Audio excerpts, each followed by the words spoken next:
Salam sejahtera dan salam perpaduan. Anda kini sedang menonton di channel Liputan 360. Pelantikan Presiden UMNO Datuk Seri Dr. Ahmad Zahid Hamidi ke dalam kabinet adalah hasil situasi tawar-menawar dan kompromi dalam konteks kerajaan perpaduan. Perdana Menteri Datuk Seri Anwar Ibrahim dilihat mengutamakan rundingan dalam politik untuk kestabilan kerajaan perpaduan pimpinannya. Penganalisis politik dari Universiti Malaysia Terengganu, Dr. Zaharul Abdullah berkata pengurusi Pakatan Harapan itu pastinya menjangkakan situasi terbabit sekaligus terpaksa mengikat tangan dalam pembentukan kabinet sehingga menyaksikan Ahmad Zahid dilantik sebagai timbalan Perdana Menteri. Meskipun Perdana Menteri berkuasa melantik kabinet, pelantikan jemaah menteri memerlukan perundingan tawar-menawar dan kompromi antara ketua parti gabungan dalam kerajaan. Oleh kerana kerajaan perpaduan terbentuk disebabkan UMNO dan Barisan Nasional, sudah tentu Ahmad Zahid mempunyai kuasa tawar-menawar besar dalam perundingan itu.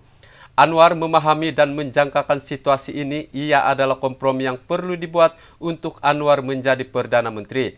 Tangan beliau tidak diikat BN, tetapi Anwar yang mengikat tangan sendiri, katanya kepada BH di sini.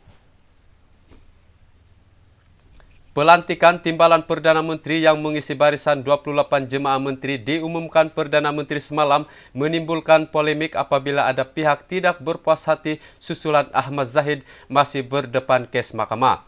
Zaharul berkata dalam konteks kerajaan perpaduan, rakyat tidak boleh mendapat kedua-dua manfaat iaitu Anwar sebagai Perdana Menteri dan kabinet yang bersih sepenuhnya. Realiti politik itu tegasnya perlu difahami rakyat dan semua pihak yang perlu memfokuskan manfaat lebih besar iaitu reformasi ekonomi dan institusi yang lebih mendesak. Kehadiran Ahmad Zahid dalam kerajaan penting untuk menjamin kestabilan yang menjadi kunci pemerintahan. Bagaimanapun, Anwar perlu memastikan reformasi institusi yang bakal dilaksanakan tidak dikompromi oleh mana-mana pihak walaupun rundingan dan konsensus itu penting dalam pelaksanaan mana-mana dasar. Lebih penting lagi, Anwar ketika ini ialah memisahkan jawatan dan peranan peguam negara dengan pendakwa raya. Ia penting supaya kerajaan dilihat tidak campur tangan dalam kes mahkamah membabitkan Ahmad Zahid dan pemimpin politik lain, katanya. Penganalisis politik dari Universiti Kebangsaan Malaysia, Prof. Dr. Kartini Abu Talib, berkata rundingan politik dan keperluan untuk bersama supaya BN tetap menyokong Anwar sebagai Perdana Menteri membolehkan keperluan Ahmad Zahid dilantik timbalan Perdana Menteri. Mengenai beberapa pemimpin lain yang mempunyai kes mahkamah dan tidak dilantik seperti Lim Guan Eng dan Presiden muda Syed Saddiq Syed Abdul Rahman, Kartini berkata peranan Guan Eng tidak diperlukan kerana saiz kabinet dan pembabitan DAP dikecilkan.